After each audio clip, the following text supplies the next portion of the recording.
बिहार में 40 लोकसभा सीट है, लेकिन दावेदारी 52 लोकसभा सीट की है। हम लगातार ये बातें आपको बता रहे हैं कि किस तरीके से जेडीयू, राजद और कांग्रेस भाकपा माले और भाकपा में आपस में तनातनी है सीट बंटवारे को लेकर।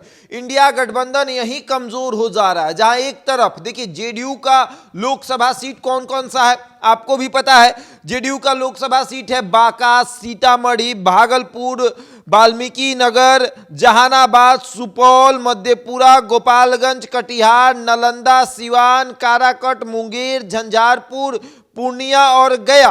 किशनगंज पर वो दावा कर रहे हैं क्योंकि किशनगंज वो चुनाव हार गए थे। 17 लोकसभा जो है वो मिला था, 17 सीट, 17 जेडीयू को, 17 जो है वो भाजपा, और 6 सीटों पर लोजपा चुनाव लड़ी थी। भाजपा भी अपना 17 सीट बचा ली, लोजपा 6 सीट बचा ली, लेकिन जेडीयू 1 सीट नहीं बचा पाई, वो किशनगंज है। और किशनगंज ने कांग्रेस जो है वो जीत हासिल कर ली थी। लेकिन अब दावा है जेडीयू का कि ये 17 सीट हमको चाहिए। और उसके बाद आते हैं तो राजद का दावा है पाटलिपुत्र, सारण, उजियारपुर, शिवहर, अररिया, बक्सर, नवादा, जमुई, महाराजगंज, उसके बाद पूर्वी चंपारण, हाजीपुर, दरभंगा, वैशाली, मधुबनी, मधेपुरा आपने कहीं और सुना होगा। जेडीयू का सिटिंग सीट है मधेपुरा, और राजद का दावा है मधेपुरा पर कि मधेपुरा लोकसभा क्षेत्र से हम चुनाव लड़ेंगे। यादवों का गढ़ है, रोम में पोप, मधेपुरा में गोप, यानी यादवों का बोलबाला मधेपुरा में। तो मधेपुरा राजद किसी भी हाल में नहीं छोड़ेगा, और जेडीयू कह रहा है कि सिटिंग सीट है वो हम छोड़ेंगे नहीं। अब आते हैं गोपालगंज भी आपने सुना होगा, जेडीयू का सिटिंग सीट है, और राजद कह रही है कि भैया गोपालगंज से समझौता नहीं, सीवान ले लीजिए, गोपालगंज से समझौता नहीं करेंगे।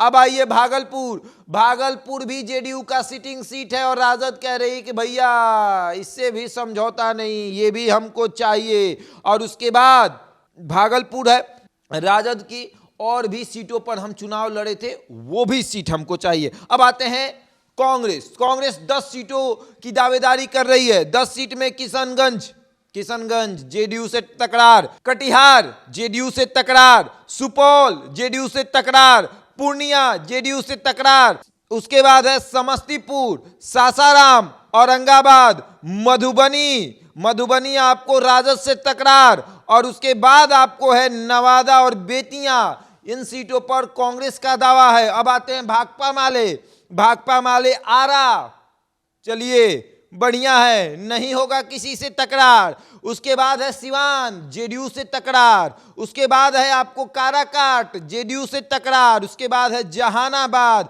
आपको जेडीयू से तकरार और राजद से भी तकरार होगा। जहानाबाद एक ऐसा लोकसभा सीट है जहां से राजद सबसे कम वोटों से चुनाव हारी थी। लगभग 1500 वोटों से चुनाव राजद जहानाबाद में हारी थी। तो ऐसे में जहानाबाद कैसे छोड़ देगी राजद? तो दोनों से तकरार होगा। भाकपा माले जिस सीट पर दावा कर रही है उस पर राजद भी उतरेगा, जेडीयू भी उतरेगा, क्योंकि जेडीयू का सिटिंग सीट है और राजद सबसे कम वोटों से चुनाव हारी थी। अब आते हैं पाटलिपुत्र लोकसभा सीट। लालू यादव समझौता नहीं करने वाले हैं पाटलिपुत्र लोकसभा सीट से। लालू यादव कहेंगे कि चाहे कुछ भी हो जाए, पाटलिपुत्र लोकसभा सीट नहीं छोड़ेंगे, क्योंकि बेटी मीसा भारती को चुनाव लड़ाना है। और अब आते हैं भाकपा जो है वो 3 सीटों का दावा कर रही है। 3 सीट में आपको बेगूसराय में किसी से तकरार नहीं होगा। लेकिन अब आते हैं बेगूसराय के बाद बांका, किसी से तकरार नहीं होगा, लेकिन जेडीयू से थोड़ी बहुत तकरार होगी। और उसके बाद आते हैं आपको मधुबनी, तकरार संभव है, कांग्रेस और राजद में तकरार होने वाली है। और ये देख लीजिए किस तरीके से भाकपा जिन सीटों पर दावा कर रही है उन सीटों पर राजद भी दावा कर रही है, उन सीटों पर कांग्रेस भी दावा कर रही है। भाकपा माले जिन सीटों पर दावा कर रही है उस पर राजद दावा पहले से कर रही है। जेडीयू जिन सीटों पर चुनाव लड़कर सांसद जीतवा कर आई है उन्हीं सीटों पर राजद भी दावा कर रही है। तकरार संभव है, और ये तकरार जो है वो किसी तरीके से इंडिया गठबंधन को एकजुट नहीं रखेगा। बहरहाल इस खबर में इतना ही। बने रहे हमारे साथ और देखते रहे द इंडिया टॉप।